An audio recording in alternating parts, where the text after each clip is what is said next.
EVO.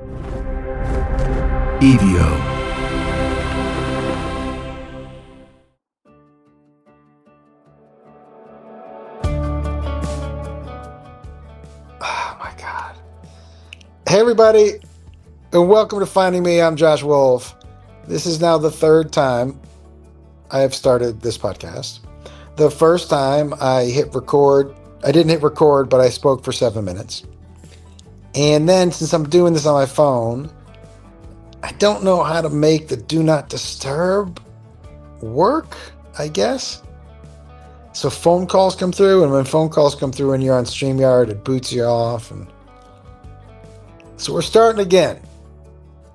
Hello. Welcome to the daily journal entry podcast, whatever you want to call it, where I hold myself accountable and try to find the most authentic version of me. Here's what's going on with my memory. I don't remember how I started any of the first two podcasts, the first two versions of this. I don't. Oh, I do know.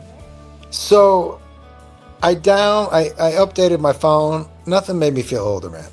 I updated my phone, and it has a new interface.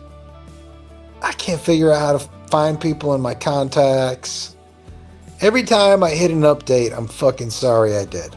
I just want it to be how I learned what it is. Why you gotta can't you just give me the option that everything's faster, but we just keep everything the way it was? Can't you give me an option for that shit? And now I can't find people. I don't know how to search in my contacts, and the camera's different. I just like the camera I had. I knew where the portrait was, and I don't. This is God. I mean, you see me. I'm still with these corded headphones. I just like what I like, man. Why you gotta? Why? And well, okay. Who the fuck logs me out of my apps? Why do I have to? I have so many passwords. I don't know what the fuck every time you log me out, I have to reset my password. And then I had the same password for everything. And then Jacob was like, "You can't do that, dude." So now I have a different password for everything, and I don't know any of the fucking passwords. So every time you log me out, I got to reset my fucking password. Can't can't can't can't. Now I know you're like, write them down. What? Write all of them? Do you write them all down? You write them all down. Do you write them all down? I mean, I could write them all down, I guess, but I don't carry a notebook with me. You know what I mean? I guess I could put it on the phone and the notes. Yeah, but then somebody could just get all my passwords. Why not just let me? Why do you log me out? This fucking Marriott. Every time I try to go to my Marriott or Hyatt it's like, what's your password? Bitch, I don't know. And it's hard to memorize it because I got to reset it every fucking time I open the fucking app. What an old person rant that was. I'm so sorry. Anyways, couple things.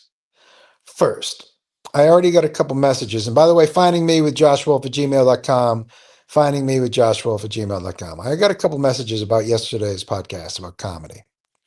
Guys, it was not a bad day. I don't have a ton of ups and downs anymore. And I attribute a lot of that to this podcast. I really do. You know, the last 15 days are the first 15 days of my life where I've made my bed every morning. It feels right. I've always been somebody, I think, who felt more comfortable in chaos, which is also why I would make things difficult. My hands are huge.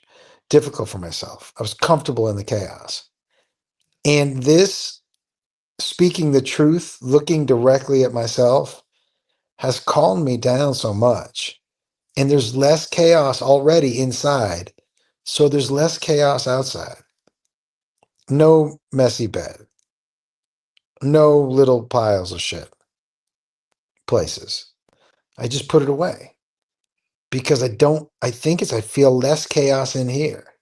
And what I was saying about comedy yesterday, I think one of the reasons that I feel that way right now is because I'm more interested in this journey of I've done a lot of great things in comedy, man.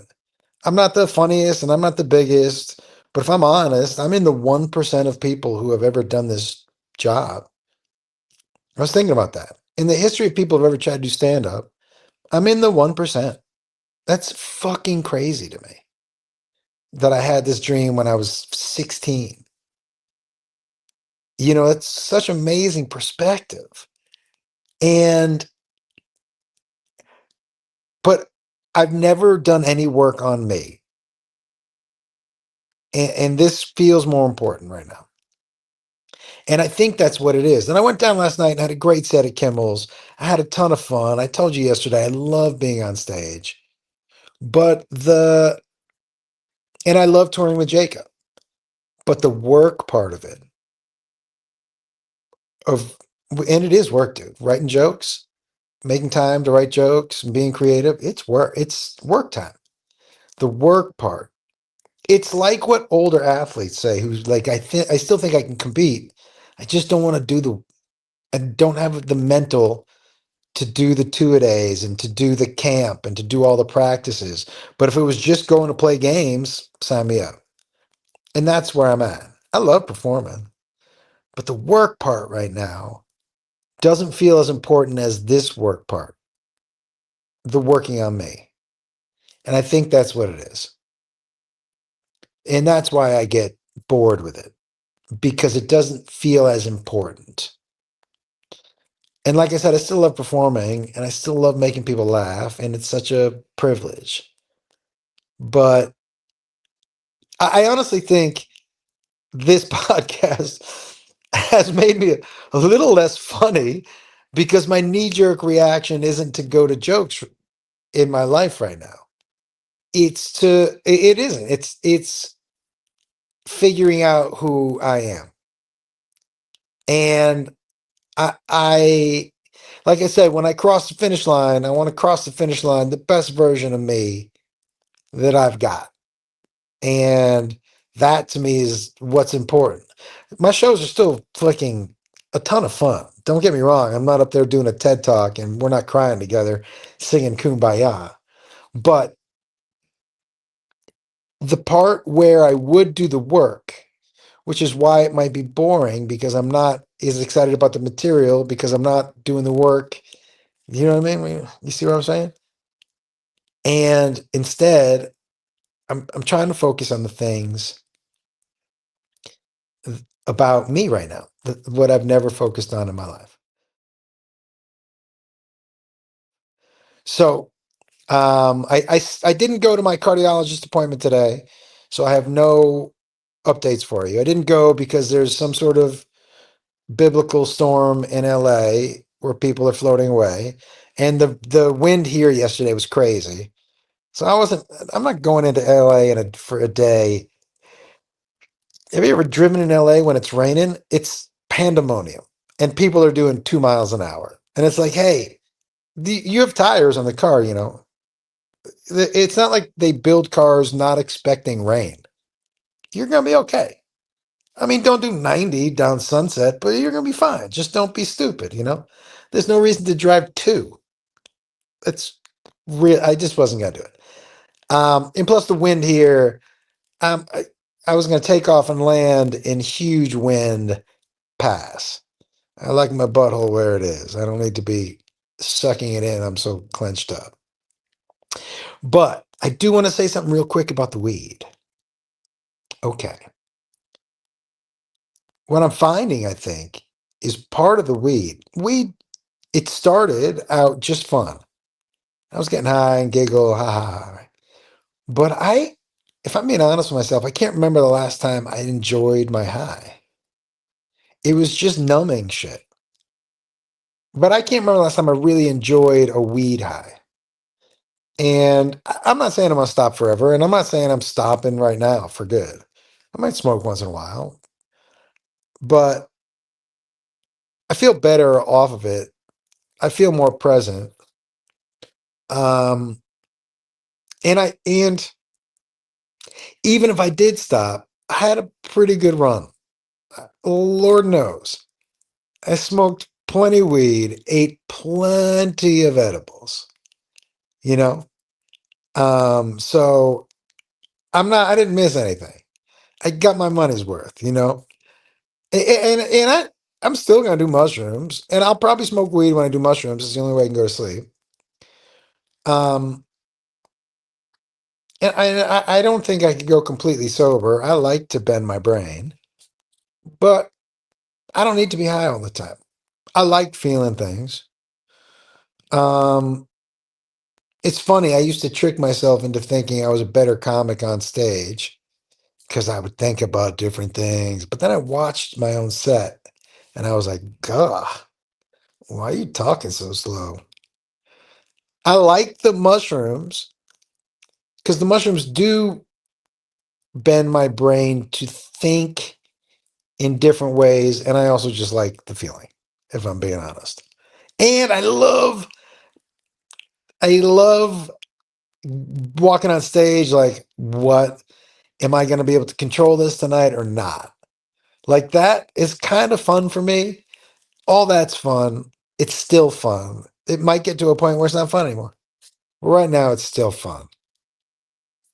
And yesterday's podcast, by the way, is exactly why I do this.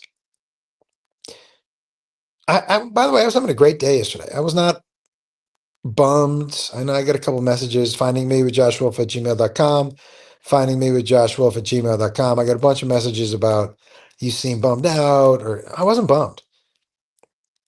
I was having a great day. It was just an honest moment. It just happened to be when I pressed record for the podcast.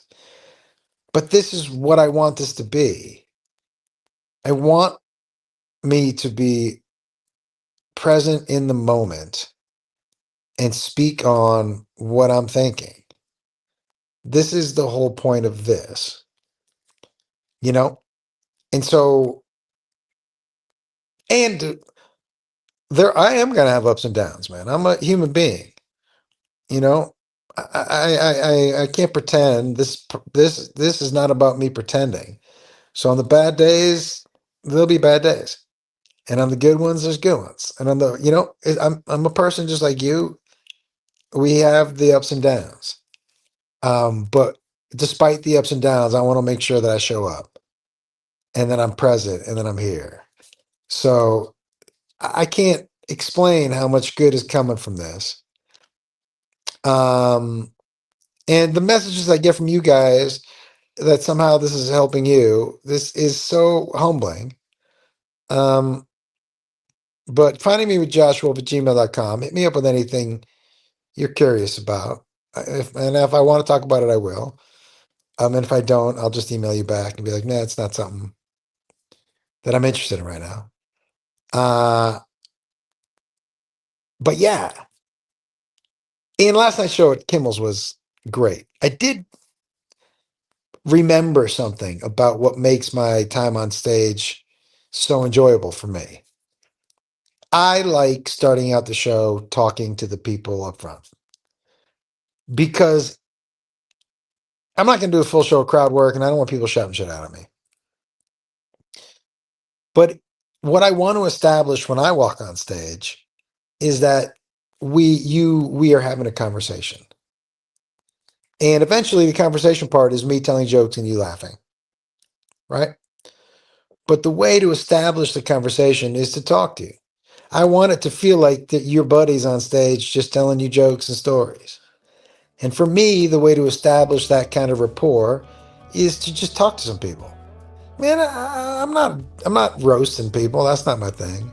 Last night, oh my God. Last night at the show, there was this bachelor party.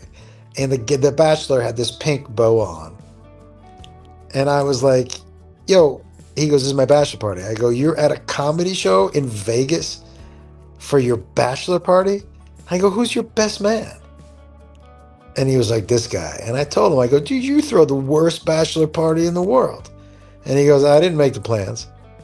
I go, who planned the bachelor party? And he said, his fiance. And I was like, right. That makes sense. She's at Magic Mike with a dick on her head, But you're like, yeah, she's like, yeah, go have fun at the comedy show. And it was hysterical. I'm like, you let your fiance plan your bachelor party? Oh, dude, for sure she's on top when you have sex. For sure. She might even be behind. You know what I'm saying? All right, everybody. Um, I honestly have no idea how long. Yeah, I don't know what I was gonna say. I am gonna take a couple mushrooms tonight. I'm trying to write a new parody that I want to shoot a video for. I won't play it on stage. But you know the Beatles song Taxman? I want to write a song about frontmen for bands. Cause I'm a front man. You know what I mean? I think of I got a couple of lyrics that I can't wait to try out. I think the video will be funny. And I'm gonna see if I can't get some friends of mine who are like bass players and drummers to be in the video with me. I think it'll be a lot of fun. I am so grateful for this opportunity. This has been so helpful for me. So helpful. Speaking the truth straight to my looking at me. But thank you all. And you are enough. You are enough. Only one of you, man. You know? Go have some fun. I'm Josh Wolf. This is Finding Me.